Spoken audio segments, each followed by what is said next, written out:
want to tell you guys a little bit about my story. Each week I've been up here talking about this camp called, what's it called? Falls Creek, exactly. And here's the reason why I pushed so hard for Falls Creek. Believe it or not, I used to be young, just like you guys. And that is actually the place where I met Jesus for the very first time. I'll never forget it. The band was playing some song. Everybody was lifting their hands. I was there with my youth group, feeling all the feels. And in that moment, I felt God for the first time. I felt him calling me to have a relationship with him.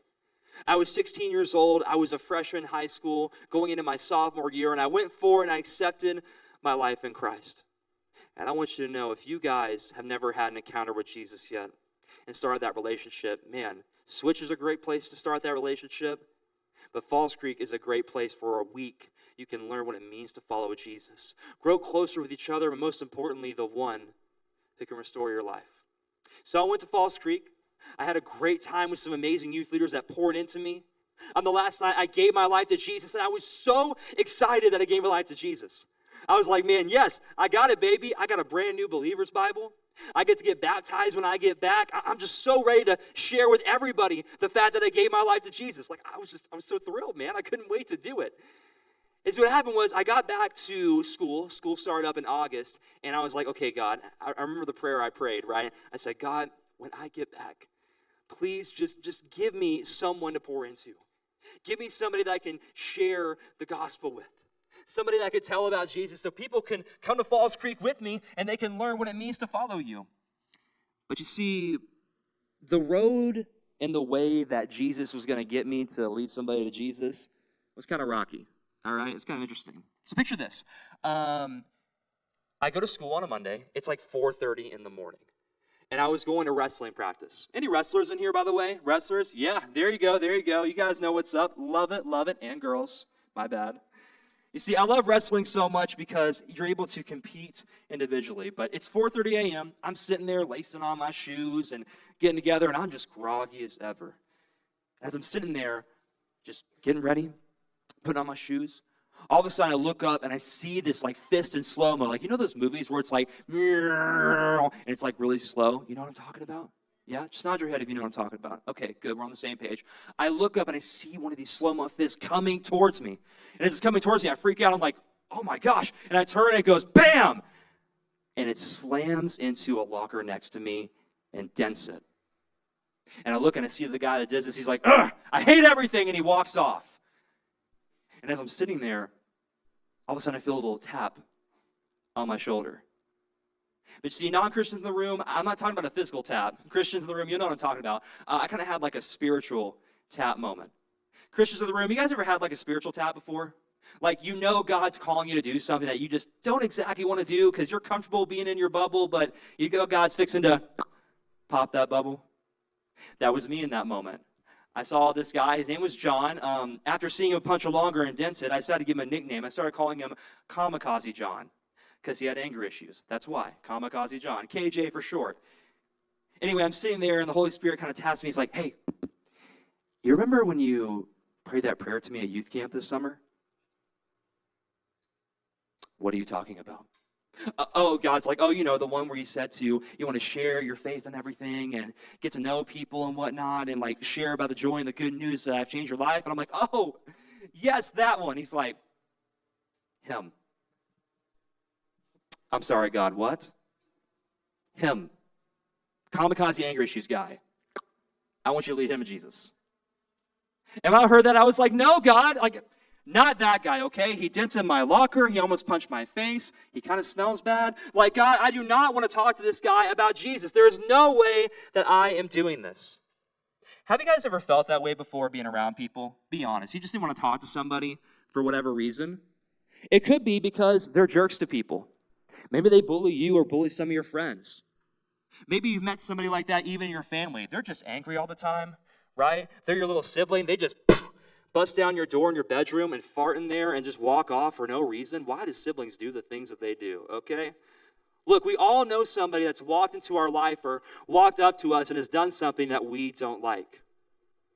But you see, this is what's so incredible about the gospel, is that even those people that we don't like, even those people that we're not sure how to talk to, Those people that may have put us down, maybe they're mean to other people. Maybe they're even family members in your family, your own parents or aunts or cousins or siblings that have wronged you. Students, I'm here to tell you today that the gospel, the love of Jesus, is not just for the people sitting in this room. It's for those that are hurting in that way. So today, I want to give you 3 steps, because listen, when I was with Kamikaze John, I didn't have 3 steps. I sat there and was like, Jesus, what do I even do about this guy? He's got anger issues. He's punching lockers. Like, how do I even start? But thankfully, if you know somebody like that you feel God calling you to lead to Jesus, I want to give you the steps of how to do it. So if you're taking notes, pull those notes out, because they're not going to be on the screen, I promise you. If you want to lead somebody to Jesus, whether they are big, small, angry issues, the happiest person ever, here's what you do. Number 1, the first thing you need to do to lead somebody to Jesus, number 1 is this: build a relationship. What did I just say? Say it back. What do we do? It's beautiful. It's like a choir, except you guys are not singing, you're talking. Totally different thing. Let me explain what I did with Kamikaze John, okay? After he punched my locker, it was awkward. You know, I don't exactly want to talk to people that punch lockers. Like, what do? Just go to them and be like, hey, bro, remember that funny time when you, like, almost punched me in the face and almost, like, you like, dented my stuff? Like, really awkward, right? Not a good way to start a conversation. And it was weird at first, but after practice, we always have breakfast in the cafeteria. And I started asking him icebreaker questions to get to know him. You know, questions like, what's your favorite color? You know, do you like white toast or wheat toast? How many chickens does it take to kill an elephant? Things like that. And through awkward conversation, eventually, we started to build a relationship. Figured out that man loves Fortnite. He loved Call of Duty. I love Fortnite and Call of Duty too. We exchanged gamer tags, and through playing those games, we started to slowly build a relationship. So, what is step 1, guys? It's, you guys are wonderful. Step number 2, if you're taking notes. The second thing you want to do to lead somebody to Jesus, number 2, is set an example. Second thing you want to do is set an example. Here's the deal. While he and I were playing video games, I would love to tell you the chat was G or PG. But people in the room that play games, we know that's not always the case. Especially when people don't win. It gets really angry in there, really violent, you know. Same thing with wrestling. Here's the deal. I was in the wrestling room wrestling every day, and guess who just so happened to be in the same weight class as me? Beautiful. Kamikaze John. And listen, in the weight room, this man did one of 3 things, okay? He either grunted, like that. 2, he cussed me out every time. Not saying cuss words. Or the third thing he would do was sit there in silence, like, and just shake, you know? Just not really friendly things to do. But even though Kamikaze John grunted at me, cussed me out on the video game when I wasn't going to a place I shouldn't have done, cussing me out in the weight room, even when he wouldn't talk to me, guess what I did? I'm sorry? Exactly. I talked to him. Even though he was all mad during the wrestling meet, I would say, hey, you know what, dude? You're doing a really great job. Man, I would talk positive things to him. I would say, bro, I'm really glad I get to wrestle you each day. I hope you have a really great day. And he hated it at first, but listen, most of the time, the world would say just to fight back. Fight back, say something, you know, but I didn't do any of that. I set an example. I was still nice to him. And eventually, that led to the third thing I'm going to tell you guys. So how do we lead somebody to Jesus? Well, the first thing we do is that we build a relationship. You know it, Matthew, great job. Second thing you do is, you guys, there you go. Okay, I did not have the last time. And the last part of this message, the last point that I want you to write down is, tell a relatable story. That's point number 3. Tell a relatable story. Because here's the deal. Me and Kamikaze John, it started out with awkward icebreakers, right? We eventually bonded over video games.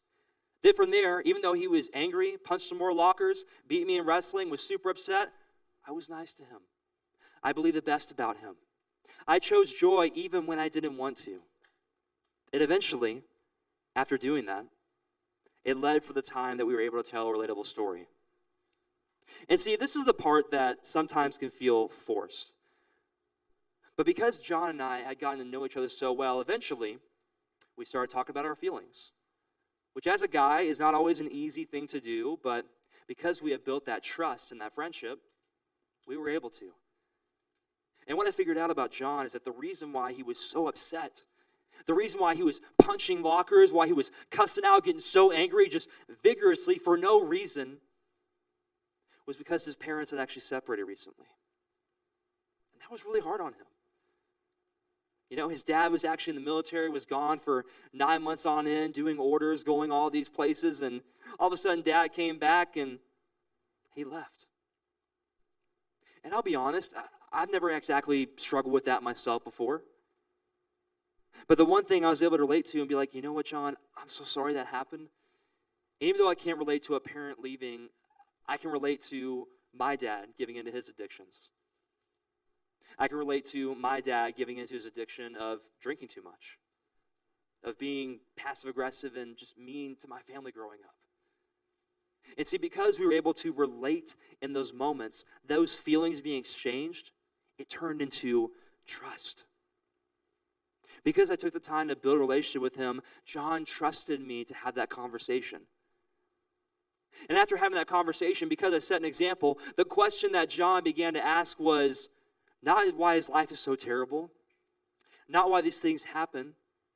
He eventually asked me, John, why do you always encourage me? Even when my life sucks, even when I cuss you out on video games, because you're terrible at video games. Like, why do you keep on being nice to me? And in that moment, I was able to share Jesus with them. I was able to share an amazing verse that we all probably have heard at church at some point, but it comes from John 3:16 if you don't know it.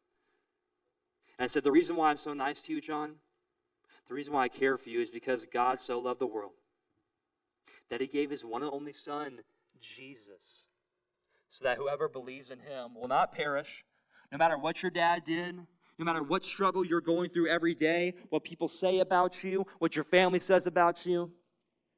No matter what those things happen, if we believe in Jesus, we will not perish, but instead have the opportunity for eternal life.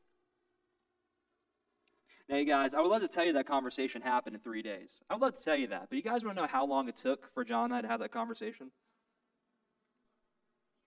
It took 8 months. Picture this. Every day, awkward conversation at breakfast, right? Cussing me out on video games, cussing me out on the mat, saying terrible things to me, grunting at me, just weird stuff. You see, I feel like that's kind of countercultural a little bit, these steps, build a relationship, set an example, tell a relatable story, because it requires patience. You see, true restoration isn't done overnight, students. It takes time. And that's kind of countercultural, isn't it? Right? Like the minute somebody says something bad about you, it's like, cut you out of my life, never talking to you again. The minute somebody leaves you open on Snap even the tiniest things, it's like, nope, we're done, not talking to you anymore. I'm so mad at you for whatever it is. But if we truly want to make this our word of the year, to bring restoration to our friendships, to allow people to see the restoration that only Jesus provides in their lives, then we have to be patient and willing to have those conversations. And the reason why, Christians in the room, if you're a Christian in the room, look at me right here.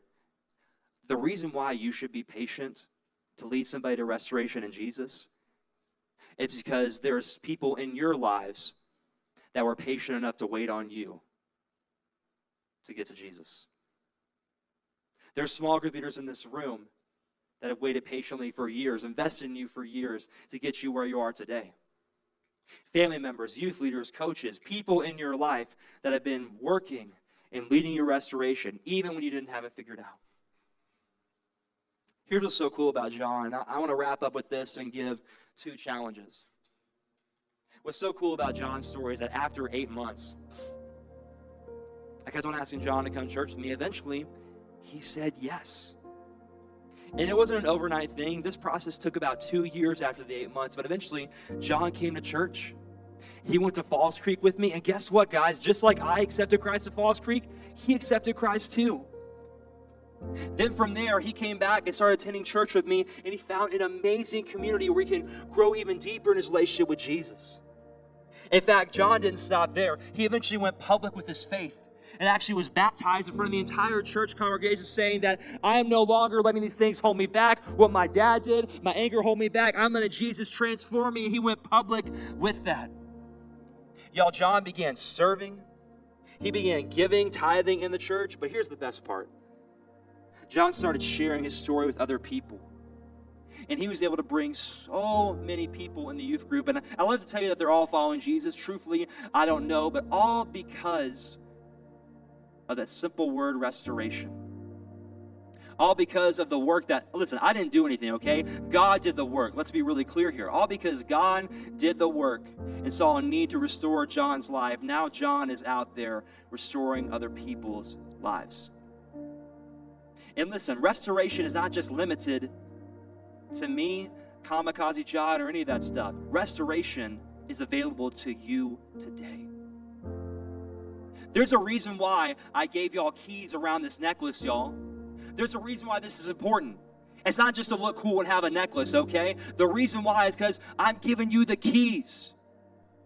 Y'all are not the leaders of tomorrow, Switch. You are the leaders of today. You have the ability right now to lead your friends to Jesus. So my question is, what are you waiting for? What's stopping you from bringing restoration? I got 2 challenges tonight, then I'm going to pray here in a moment. The 2 challenges are this. Christians in the room, I want you to look up here real fast. I'm talking to the Christians right now. Switch is not yours. Let me say it one more time. Switch is not just yours. It is for your entire school. It is for all of the students in Duncan. Heck, if people want to drive from outside of Duncan to get here, it's for all of those students. I want to challenge you guys, Christians in the room. Stop making Switch your comfortable space. Stop making it an island you can go to avoid everything. The point of Switch is not to isolate and just be a hub for ourselves. It's to bring others in to be restored by Jesus. So that's why I want to challenge you. Invite a person to church with you next week. Bring somebody here. I know you guys know there's somebody right now that's just like Kamikaze John. Or somebody else has got something going on. Make your faith active. Bring restoration in your schools, on your sports teams, in your clubs, in choir. Do something about it, Christians. Let's go. I want to talk to the non-Christians for a second. And I appreciate the enthusiasm, but hey, let's lock in. I really appreciate it. Let's lock in. Non-Christians in the room, I'm not going to single you out. I'm not going to tell you to raise your hands so everybody can stare at you. Don't worry about that. Non-Christians, if you tuned out everything I've said today, you need to know that you cannot change the hearts of others if you haven't allowed God to change yours. What I mean is, non-Christians in the room, you can't expect to have influence on people. Expect your problems to resolve themselves. Expect to reach a level of success so high up in your life. You cannot do that and change the hearts of other people if you haven't let God change your heart. See, the truth about God is that even when you were struggling, even when you were feeling low, going through a family situation like Kamikaze John, maybe for you it's a depression, an anxiety of some kind, a broken relationship, broken trust. Maybe for you it's even a food disorder, an eating disorder, because of what somebody said about your weight or your body image. Maybe that you've turned to some sort of substance that you can just escape the pain that you're feeling. Whatever that is for you today, I want you to know there is a solution. There is a hope for restoration in your life, and that hope has a name, and that name is Jesus. And non-Christians in the room, I want you to know that if you would like to learn more about what it means to follow Jesus, accept him as your leader and forgiver, it's 3 easy steps, baby. It's admit that you're a sinner. Admit you got problems. Admit you have stuff going on. Believe that Jesus died to bring restoration to your life. And commit to living for him. Christians in the room, are you going to keep on making Switch about you? Or are you going to start bringing people up in this place? Non-Christians, Will you accept Jesus today and allow him to bring restoration in your life?